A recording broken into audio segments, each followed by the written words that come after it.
Rádio Rio de Janeiro, a emissora da fraternidade, passa a apresentar Luz na Penumbra, programa que leva ao seu coração a mensagem da doutrina espírita.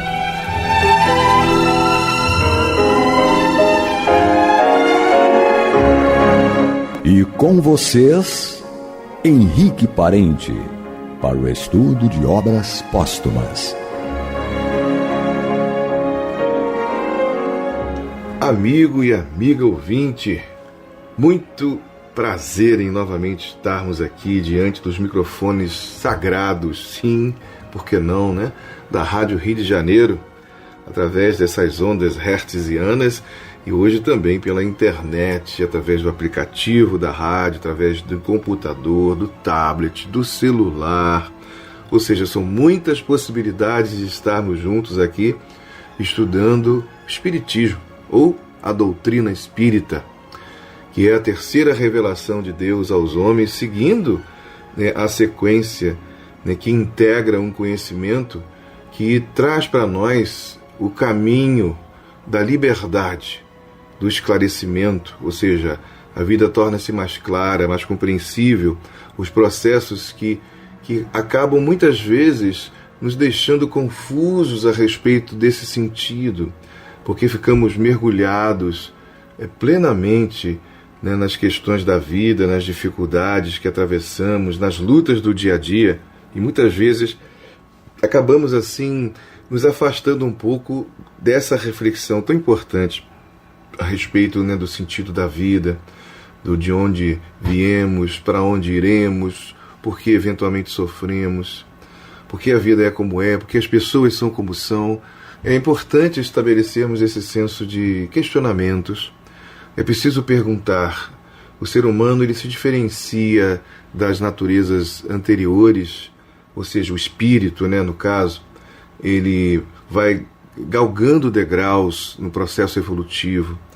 Não tem essa coisa dentro do parâmetro espírita, cristão espírita, de que está tudo muito perfeito como é. Não é assim que é colocado para a gente respeita, né, essa maneira de ver as coisas quando são analisadas do ponto de vista puramente material. Mas quando a gente integra no nosso conhecimento, na nossa cultura, a espiritualidade, a imortalidade, para ser mais específico, e com um objetivo a ser atingido, a gente vai percebendo que é um processo em desenvolvimento. Não há intenção de colocar as coisas como inferiores e superiores, no sentido que geralmente o ser humano dá a essas palavras, né? Como se fosse um sistema de castas, como se fosse algo inatingível. Não é isso que acontece. Mas quando a gente olha a partir desse senso de que há uma evolução, ou seja, um movimento com um ganho qualitativo, um aumento das nossas possibilidades, da nossa inteligência, da nossa compreensão, aí a gente estabelece sim aqueles que estão ainda mais para trás, aqueles que estão pelo meio e aqueles que estão mais à frente. Por quê? Porque viveram mais e porque aproveitaram melhor as suas experiências, adquirindo isso, despertando em si próprios esse senso mais amplo de compreensão da vida.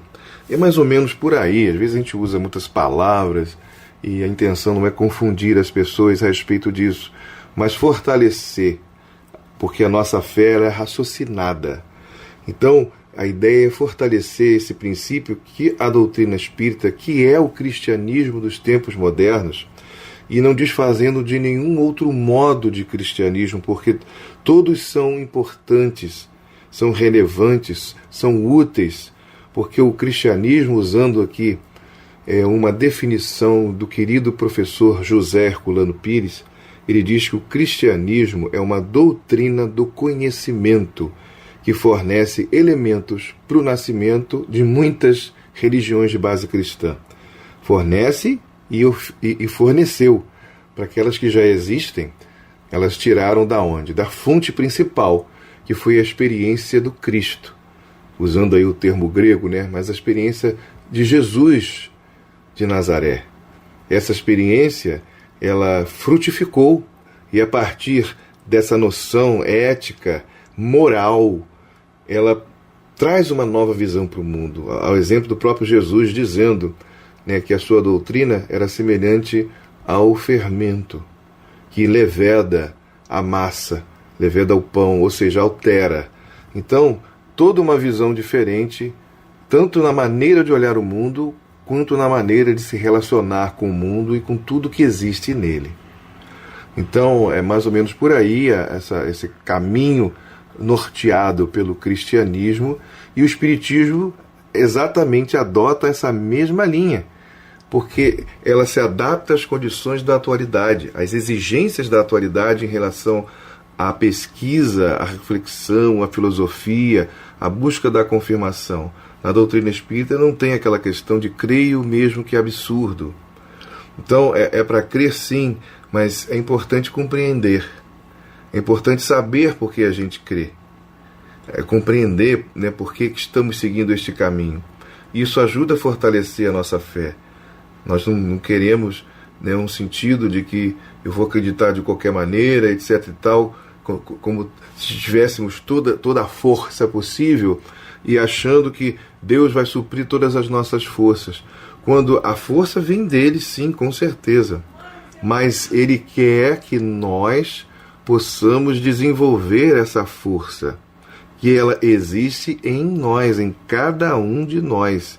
Isso é importante frisar aqui, esse sentido, para que a gente entenda o porquê que o Espiritismo existe, para atender, né, uma gama, para atender uma quantidade de pessoas, não só porque estavam perdidas, não é nesse sentido também, mas para não ficarem, eu diria.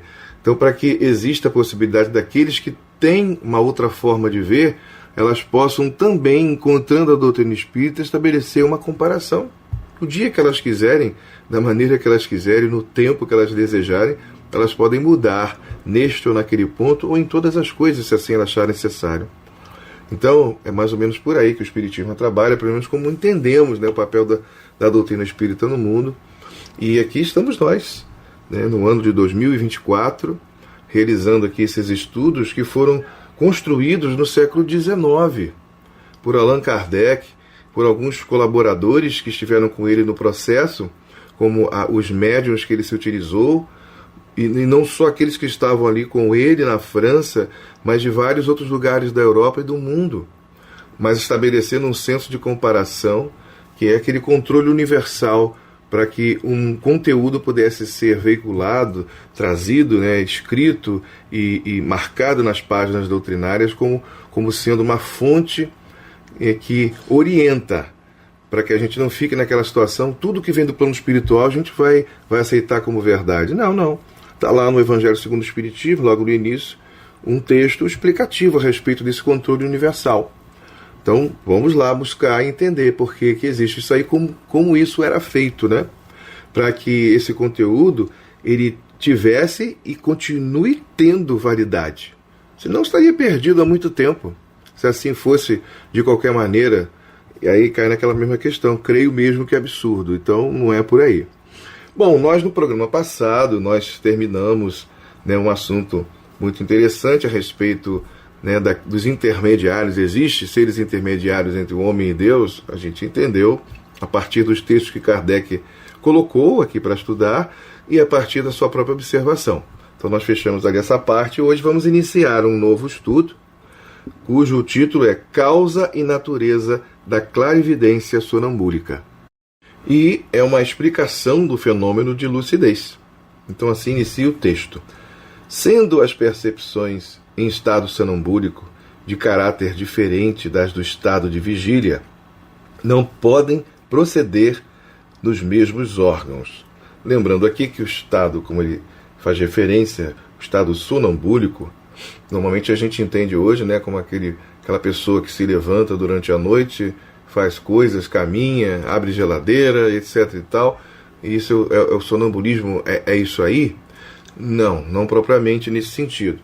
Ao tempo de Kardec, o termo sonambúlico era designado a um fenômeno que ocorre no ser humano, um fenômeno anímico, produzido pela própria pessoa. Claro que pode ter uma intervenção mediúnica, mas é um fenômeno que a pessoa desenvolve, que é o que a gente pode chamar de estado alterado de consciência. É quando a gente percebe o mundo de uma maneira mais ampla e descreve por nós próprios, por nós mesmos, né? A Dona Ivone Pereira tem um livro que ela própria descreve, ela própria participou disso aí plenamente, e quando ela volta para o corpo físico, ela escreve aquilo que ela viu. Então não havia a mediunidade no sentido comum como a gente entende, de uma influência do espírito exercida, né, pelo espírito, e aí o médium vai escrever, ou vai ouvir, vai escrever, algo assim. Não é nesse sentido. O sonambulismo aqui, Kardec faz referência a esse fenômeno onde a pessoa ela se emancipa, ela própria alça aí ao plano espiritual de forma consciente, e ela vê e descreve o que ela está, né, presenciando ali, a experiência que ela está tendo. Mais ou menos por aí, só para quem nunca foi ver a questão aí da definição e a maneira como esse tipo de assunto se manifesta. Então, é fato que no sonambulismo os olhos não concorrem para a visão, tanto que se conservam quase sempre fechados, e para tirar toda dúvida, podem ser completamente sequestrados aos raios luminosos. Ou seja, não são os olhos do corpo que veem o que o espírito está vendo. É o próprio espírito, fora do corpo, que tem essa capacidade de enxergar as coisas. Então, os olhos podem estar fechados, o ambiente pode estar completamente escuro, de não enxergar nada, e que o espírito ele vai continuar enxergando exatamente e com muita perfeição, eu diria até uma perfeição maior do que com os olhos físicos. Ademais, continuando o texto, a vista à distância e através dos corpos opacos exclui a possibilidade da ação dos órgãos ordinários da visão. Mais uma vez falando, né? Porque aí nesse estado emancipado, alterado de consciência, o espírito irradia para algum ponto e ele próprio vê e descreve aquilo ali. Ele pode ver até a distância, como é descrito aqui, mesmo ele não estando diretamente lá. Então as possibilidades são muitas, e esse corpo de fenômenos que nos são apresentados são incríveis. Então, e são coisas que a própria ciência pode investigar. Não depende apenas de uma crença. Por isso que o Espiritismo está balizando a sua estrutura no campo da pesquisa e da ciência e da filosofia, que nos leva a buscar o conhecimento das coisas e as causas das coisas. Então, é importante, mais uma vez, a gente lembrar que a fé proposta pelo Espiritismo é uma fé raciocinada. Então, não são os olhos comuns que enxergam, né, adiante ou no escuro, etc. e tal. Forçosamente, pois, temos de admitir no sonambulismo a intervenção de um sentido novo, sede de faculdades e percepções novas, que nos são desconhecidas e cuja natureza não podemos apreciar senão pela analogia e pelo raciocínio. E aí a gente estabelece comparações, num senso lógico, para entendermos certas coisas que antes não foram investigadas ou compreendidas, né? Até aí, nada mais curial, é um termo que Kardec utiliza, que mais ou menos é apropriado, né? Tem outras definições, mas acho que apropriado tá bom. Então, até aí, nada mais apropriado. Mas qual é a sede desse sentido? Eis o que não é fácil determinar com exatidão. Os próprios sonâmbulos não dão a esse respeito indicações precisas. Há uns que, para melhor verem, põem os objetos sobre o epigastro, sobre aqui a barriga, né? Essa região do estômago. Outros que os colocam na fronte, na cabeça, mas na fronte aqui. E alguns sobre o occipital, ou seja, na parte de trás da cabeça. Parece, pois, que aquele sentido não está circunscrito a um único e determinado lugar. É certo que a sua maior atividade está nos centros nervosos.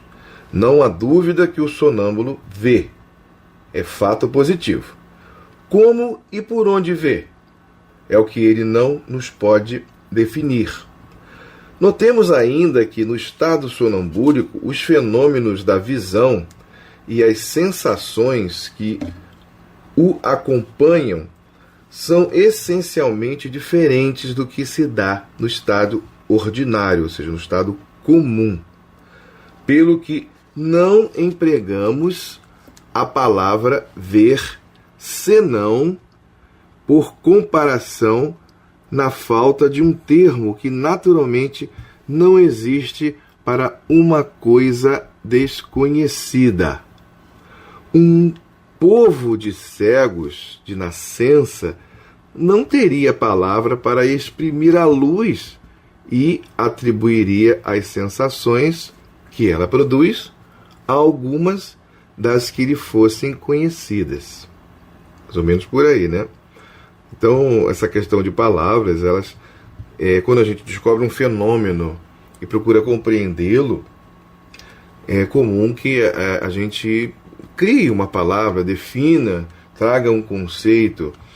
É interessante até quando um pesquisador, por exemplo, da astronomia, ele encontra um planeta novo, né, um orbe diferente, ainda não percebido por outros, ele tem o direito de dar o nome, pelo menos em algumas culturas, eu não sei se em todas, mas ele dá um nome àquele planeta, especificamente. Então é curioso isso aí, né? Alguém quis explicar a um cego a impressão viva e brilhante da luz sobre os olhos. Já sei, disse ele, é assim como o som de uma trombeta. Outro, a quem queriam fazer compreender a emissão dos raios em feixes ou cones luminosos, respondeu: ah, sim, é como um pão de açúcar. Nestas condições, estamos nós sobre a lucidez sonambúlica. Somos verdadeiros cegos. E como estes, comparamos a visão sonambúlica ao que para nós tem mais analogia com a nossa faculdade visual. Se, porém, quisermos estabelecer uma analogia absoluta entre as duas faculdades e julgar uma pela outra, cairemos necessariamente no erro dos dois cegos que acabamos de citar. E está à falta de todos os que procuram convencer-se por deficientes experiências. Eles sujeitam a clarividência sonambúlica às mesmas provas que a vista ordinária, sem refletirem que outras relações não há entre elas, além do nome que lhes damos, e porque os resultados não correspondem à expectativa. Julgo mais simples negar, que é quando a gente nega uma coisa, né, a gente está limitando, né, criando dificuldades em compreender tal coisa. Aí o cientista mesmo, interessado na verdade, ele pode negar, mas buscando compreender o que ele está negando. É a maneira como ele procede, mas ele vai buscar a compreensão. Aquele que não faz isso, ele talvez não se integre, né, tão bem nesse tipo de definição, né, ou seja, um cientista. Lembrando mais uma vez, em vez de quando a gente fala isso aqui, no programa passado citamos isso também, o próprio Allan Kardec, em relação aos fenômenos que estavam ocorrendo na França, ele inicialmente não quis investigar, ele negou, ele chegou a dizer, o dia que me provarem que mesa tem cérebro, nervos, né, cérebro para pensar, nervos para poder estabelecer, né, uma movimentação, alguma coisa assim, né, ou seja, precisariam provar para ele que isso era possível. Ou seja, e até lá, diz ele, né, isso é história para dormir em pé. Mais ou menos isso, né, minha memória falhou um pouquinho, mas acho que deu para o amigo ouvinte entender, né, mais ou menos esse momento de Kardec em relação àqueles acontecimentos que até então era apenas uma espécie de falação. As pessoas estavam comentando e o interesse das pessoas em geral, do público, que acredita em tudo. Então ele não foi simplesmente lá verificar isso, que parecia uma bobagem ou uma mentira. Mas quando alguém sério lhe disse que os fenômenos eram verdadeiros e que ele precisava e devia investigar, aí foi diferente. Aí a gente vê a importância da influência exercida uns pelos outros, né? Ou uns nos outros. Já dizia Paulo Freire, de que ninguém educa ninguém, mas as pessoas se educam mutuamente, mais ou menos por aí. Então a gente vê a importância, né, da vida de relação, da vida cultural, da vida intelectual, da vida de pesquisa, ou seja, o desenvolvimento do conhecimento que o mundo dos humanos exerce. Uma diferença assim absurda em relação ao mundo dos animais, em que tem inteligência e que todos nós precisamos ter amor, mas existe essa distância em termos de evolução.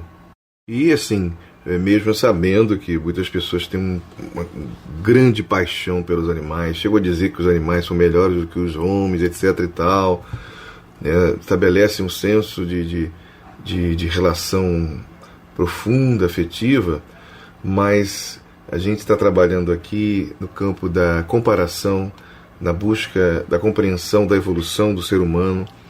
Então, eu não sou cientista nesse sentido, apenas um estudante, divido aqui um espaço com um amigo ouvinte, que me dá a oportunidade, né, de eu poder falar no estudo da doutrina espírita, o Espiritismo estabelece esse senso de compreensão a todos nós na relação melhor, né? A intenção é melhor compreender o processo evolutivo. Então existe essas diferenças de evolução. O espírito que anima o animal, seja de qual for, é um espírito que está em evolução. Esse mesmo espírito habitou, né, os corpos vegetais, habitou os corpos minerais e os corpos humanos, ou seja, o mesmo espírito, cada um no seu processo evolutivo, e uma evolução, quanto mais para trás, mais difícil a gente compreender, mas elas existem, ou ela existe, mais especificamente falando. E a partir do homem, nos vários momentos dessa evolução, onde ele sai do estado bárbaro, violento, com pouca cultura e pouco desenvolvimento de inteligência, ele vai alçar degraus mais altos. Ele vai alcançar a angelitude. Ele vai passar pela feira dos espíritos mais desenvolvidos, os espíritos superiores, até um dia chegar ao estado do espírito puro. E aí que ele vai ter, né, uma relação mais próxima, conscientemente falando, com o próprio Criador. Isso é bonito demais, né?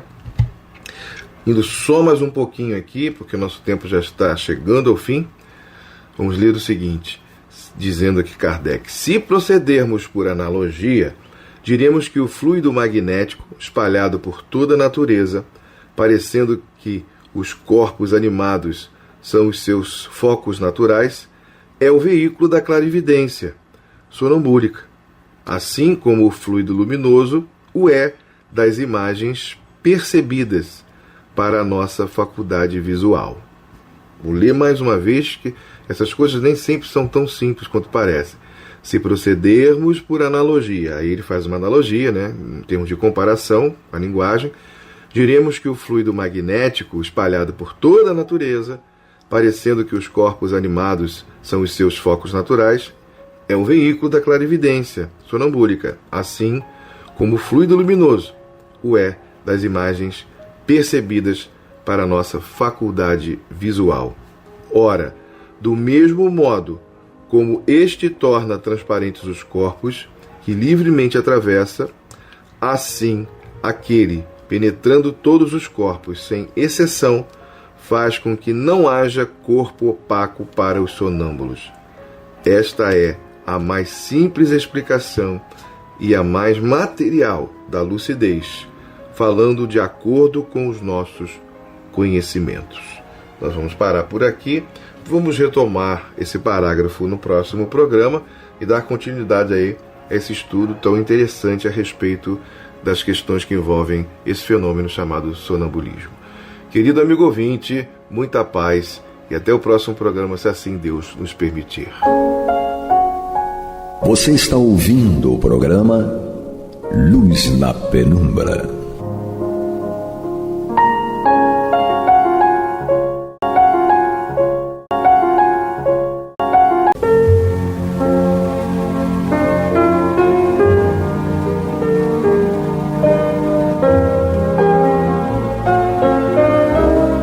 A Rádio Rio de Janeiro está levando ao seu lar e ao seu coração a mensagem consoladora da doutrina espírita, através do programa Luz na Penumbra.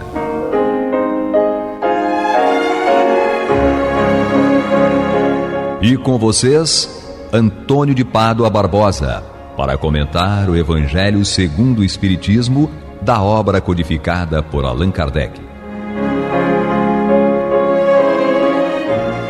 Olá, amigos, muito boa noite. Estamos aqui em continuidade ao programa Luz na Penumbra, no qual nós vamos comentar o Evangelho segundo o Espiritismo de Allan Kardec. No último programa nós demos início ao seu capítulo 2, Meu Reino não é deste mundo. E esses primeiros itens, Kardec vai tratar da vida futura, que ele considerou como sendo uma meta a que se destina toda a humanidade, como devendo constituir objeto das principais preocupações que dominam a Terra. Então ele diz que considerou botar esses princípios, esse estudo sobre a vida futura logo no começo do livro, porque ele considera este o ponto central do ensinamento do Cristo e deve ser alvo de todos os homens, esse ensinamento. Então, vamos admitir que é muito importante. Então, nós dedicamos o último programa tratando de comentar a respeito da vida futura no item 2. O item 3, ele segue também ainda dentro desse título de A Vida Futura, fazendo outras considerações. Então nós vamos ver aqui o que ele nos trouxe. O item 3. Os judeus tinham ideias muito imprecisas acerca da vida futura. Acreditavam nos anjos, considerando-os como seres privilegiados da criação. Não sabiam, porém, que os homens podem um dia tornar-se anjos e partilhar da felicidade angélica. Segundo eles, a observância das leis de Deus era recompensada com bens terrenos, a supremacia de sua nação e com as vitórias sobre os seus inimigos. As calamidades públicas e as derrotas eram o castigo da desobediência àquelas leis. Moisés não poderia dizer mais do que isso a um povo pastor e ignorante que precisava ser tocado, antes de tudo, pelas coisas deste mundo. Então ele está nos dando aqui um panorama de como era o conhecimento a respeito de vida futura naquela época, ainda de Moisés.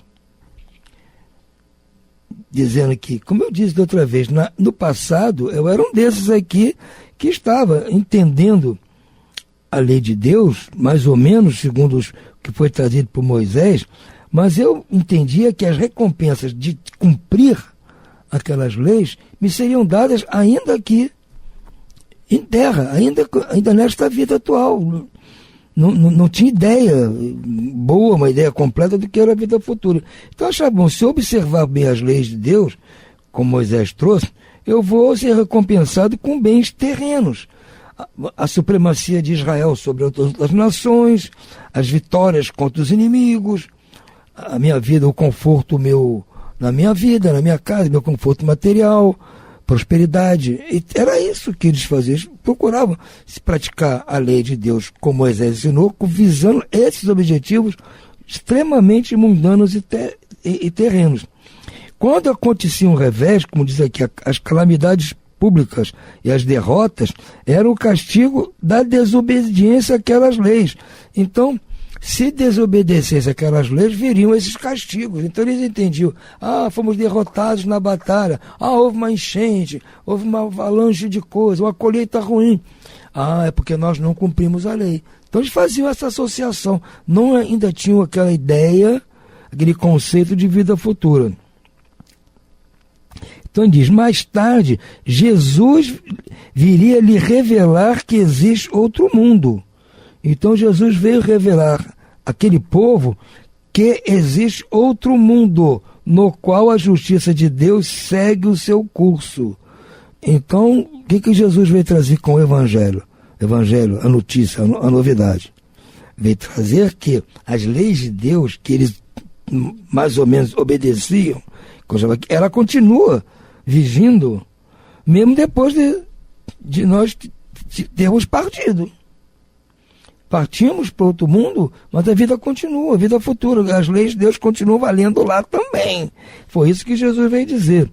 E é esse o mundo que ele promete aos que cumprem os mandamentos de Deus e onde os bons acharão sua recompensa. Então, diferentemente do entendimento deles, é um povo simples, trabalhador, mas completamente ignorante ainda. Então, Jesus veio trazer para eles isso, que a recompensa do cumprimento das leis de Deus por eles viria em outro mundo, e esse mundo é o seu reino. Esse mundo onde nós vamos colher as recompensas por termos cumprido as leis de Deus aqui, é este mundo onde Jesus reina. Ele se encontra lá, Jesus, em toda a sua glória, e para lá voltaria quando deixasse a terra. Então, ele vai voltar para lá quando deixar a terra.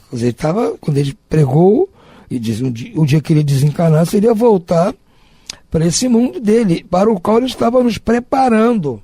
E aqui nos ensina, olha, vocês têm que vir para o meu mundo no futuro, mas para isso vocês estão cumprindo alguns trâmites, dentre os quais está cumprir as leis de Deus.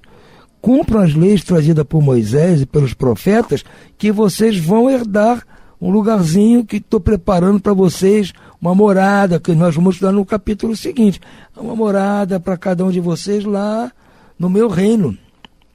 Jesus, porém, conformando seu ensino com o estado dos homens de sua época, não julgou conveniente dar-lhes luz completa, que os deslumbraria sem os esclarecer, pois não a compreenderiam. É claro, como é que Jesus ia falar naquela época em reencarnação, em mediunidade, explicar tudo isso para eles? Nós hoje estamos ainda com dificuldade de entender.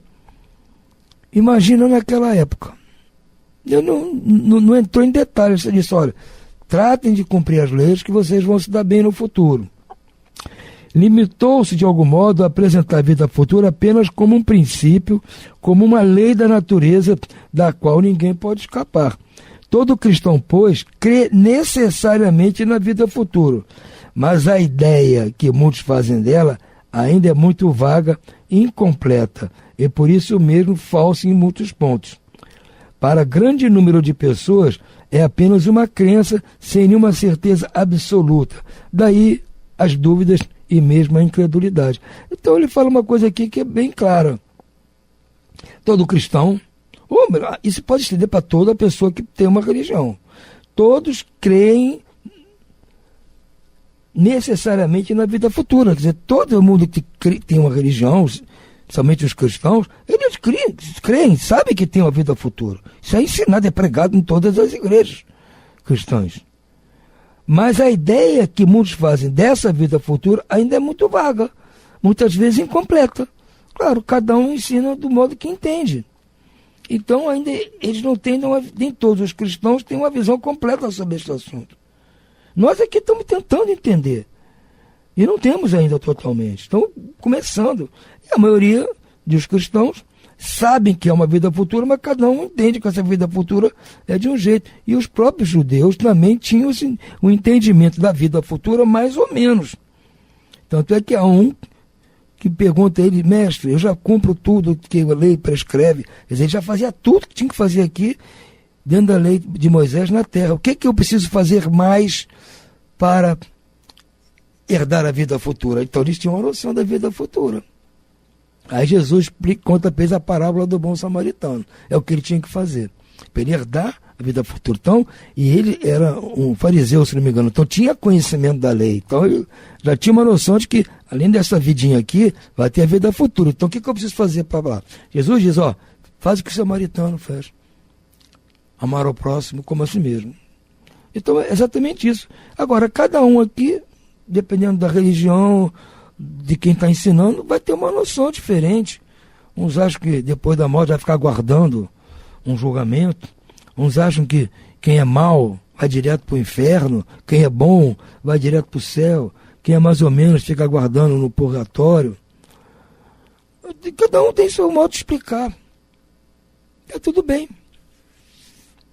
É mais ou menos isso que criou a necessidade do Espiritismo vir trazer esses esclarecimentos. Já que acredita na vida futura, vamos explicar a vocês de que se trata. Isso aqui, os espíritos que estão na vida futura lá, estão lá, eles vieram aqui nos explicar, trazendo essas informações.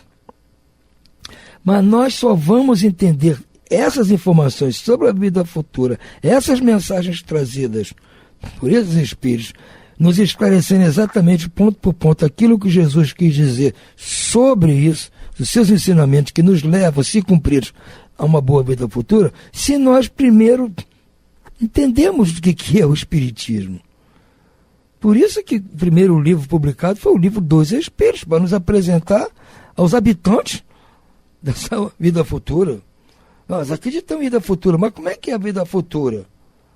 Bom, então vou mostrar a vocês, os espíritos que estão lá, estão vindo trazer aqui o que é.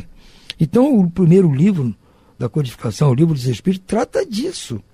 Trata de nos mostrar o que é a vida futura, como funciona. Depois, como ficaram alguns pontos ainda dependentes de esclarecimento, principalmente na relação que há entre os habitantes desta vida futura e nós aqui encarnados, ou seja, essa relação entre os espíritos e nós, como isso funciona, como é que os espíritos mandam mensagens para nós, nos influenciam na nossa vida, como é isso? Então precisou vir o livro dos médiuns para também nos esclarecer esses pontos. E nós estando esclarecidos sobre esses pontos da vida futura, das relações que há entre os espíritos e nós, como é que nós vamos herdar esse reino onde Jesus está? Aí nós temos base para aprender aqui os ensinamentos de Jesus. Aí, por isso que é o Evangelho segundo o Espiritismo, porque ele vai nos explicar o Evangelho de acordo com essas informações trazidas pelos Espíritos nos 2 primeiros volumes da obra, da codificação.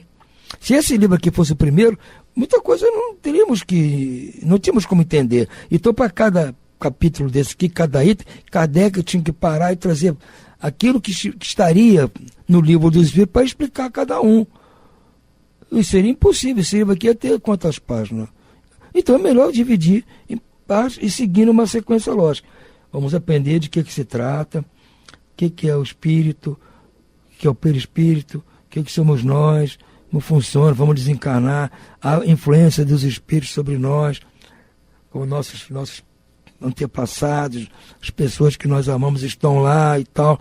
Vamos nos preparar para isso. Para quando nós estivermos preparados, vamos entender este livro aqui, para aí sim aceitarmos aquilo que temos que fazer, que está na lei de Moisés, trazida por ele, para que nós possamos herdar futuramente um lugarzinho nesse reino de Deus, onde está Jesus, no reino de Jesus. Por isso que, inclusive, o primeiro capítulo trata da lei de Deus, das leis trazidas por Moisés, que são válidas até hoje, vigem até hoje. Entendeu? Então segue aqui Allan Kardec. O Espiritismo veio completar nesse ponto, como em outros vários, o ensino do Cristo, quando os homens se mostraram bastante maduros para compreender a verdade. Então o Espiritismo veio agora esclarecer muitos pontos obscuros que levaram, melhor dizendo, muitos religiosos a interpretar de forma diferente o que é a vida futura, o que acontece conosco depois da morte. Então, muitas coisas que nem eles entendiam. Então, a primeira ideia que passava, eles davam como verdadeira. Então, o Espiritismo veio completar, nesse ponto da vida futura, como em outros pontos vários, o ensino do Cristo. quando os homens se mostraram bastante maduros para compreender a verdade. É o nosso ponto, nós já estamos maduros o suficiente, já temos avanço intelectual bastante para entender. Então, com o Espiritismo, a vida futura não é mais um simples artigo de fé. Não, você tem que acreditar na vida futura, fé, é um dogma. Não é bem assim. Tem uma explicação. Não é uma hipótese. Torna-se uma realidade material demonstrada pelos fatos, pois são as testemunhas oculares que a descrevem em todas as suas fases, em todas as suas peripécias. De sorte que não somente a dúvida não é mais possível, como a inteligência mais vulgar é capaz de imaginá-la sob o seu verdadeiro aspecto, como imagina um país quando lê a sua descrição detalhada. Então, o que está dizendo Kardec? Com o Espiritismo trouxe esclarecimentos que tornam a vida futura uma coisa real, não mais uma coisa imaginária. Traz de tal forma que não há dúvida possível, não há como ter dúvidas de que existe a vida futura e como ela funciona. E que uma inteligência mais vulgar, a pessoa com mais curta inteligência é capaz de entender, de imaginar como é o verdadeiro aspecto da vida futura. Ele compara, que faz uma analogia muito interessante. Como essa pessoa que tiver uma inteligência não muito avançada vai imaginar que é a vida futura? Da mesma maneira que ela imagina um país quando ela lê a descrição. Se uma pessoa descrever como é que é a Rússia, uma pessoa que não conheça, nunca imaginou como é a Rússia, se descreve, a Rússia é assim, é assado, a Rússia tem isso, tem aqueles campos de trigo, as estepes russas, né? Tem aquelas regiões com muita neve, temperaturas baixíssimas. Se descreve isso, as roupas que os russos usam, a comida que eles comem, a pessoa começa a imaginar como é a Rússia. Ela nunca esteve na Rússia, mas ela tem uma ideia. Me descreveram, ela tem uma ideia. Então os espíritos estão vindo aqui e nos dão uma ideia, nos descrever como é a vida futura. Agora nós só vamos saber realmente como ela é quando estivermos lá. Por enquanto nós estamos tendo uma ideia razoável. E quanto mais lemos, estudamos, entendemos, inclusive outras obras, aqui na rádio, ouvindo os ensinamentos, os debates que os companheiros trazem, com seus esclarecimentos, suas informações, nós vamos tendo uma ideia cada vez melhor do que é a vida futura. Ora, a descrição da vida futura é de tal forma circunstanciada, as condições de existência feliz ou infeliz dos que nela se encontram são tão racionais que cada um aqui é obrigado a reconhecer que não pode ser de outro modo e que ela representa realmente a justiça de Deus. Então ele fala exatamente isso. A descrição que esses espíritos nos trazem da vida futura, eles estão lá, desencarnados, vêm aqui, mandam mensagens para nós, conversam conosco e nos descrevem como é a vida futura. Então, essa descrição está cada vez ficando tão mais detalhada e as condições dos que estão lá são felizes ou infelizes naquela vida, demonstrando que a felicidade ou a infelicidade lá é uma consequência natural do que nós vivemos aqui como encarnados, que, por outro lado, muito certamente, nos mostra que não há outra maneira de ser a nossa existência aqui. Encarnados, desencarnados.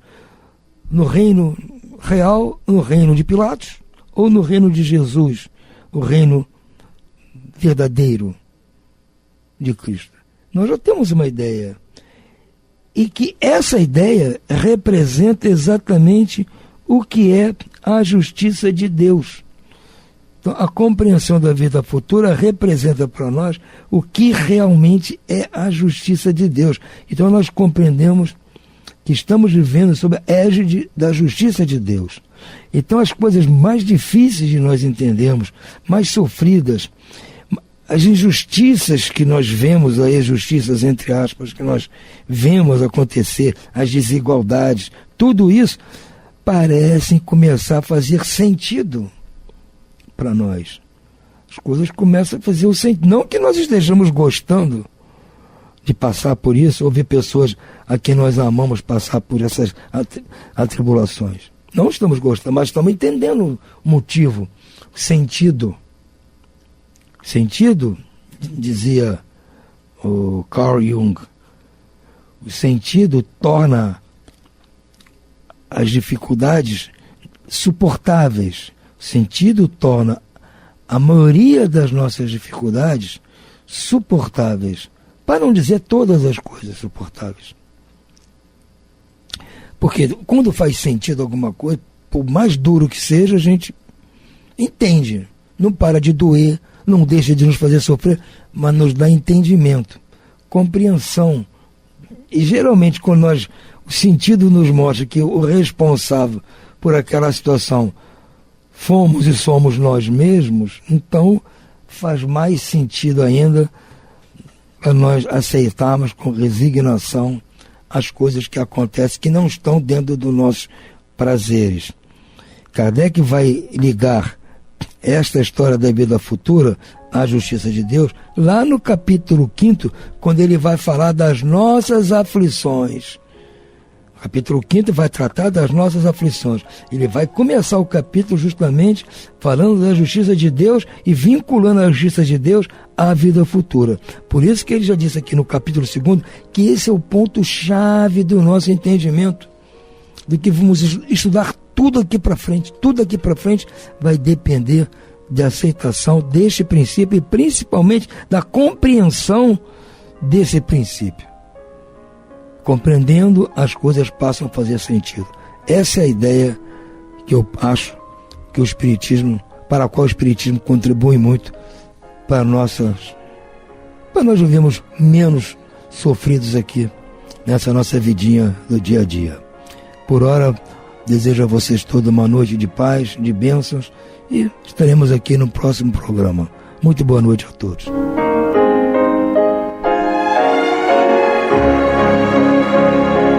E vamos ouvir agora a prece de encerramento de nosso programa, na voz de Geraldo de Aquino.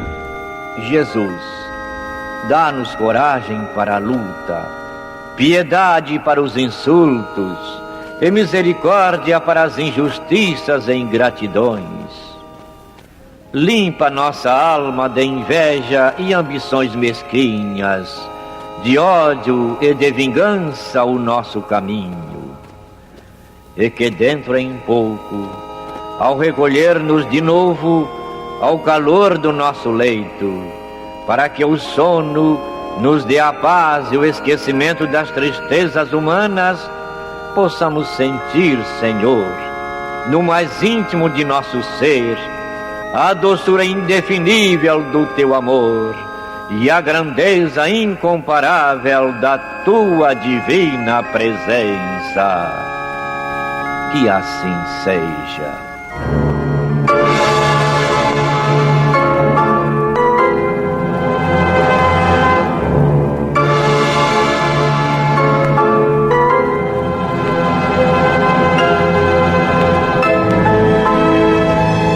Acabamos de apresentar o programa Luz na Penumbra, que voltará a ser apresentado amanhã às 21 horas nesta emissora.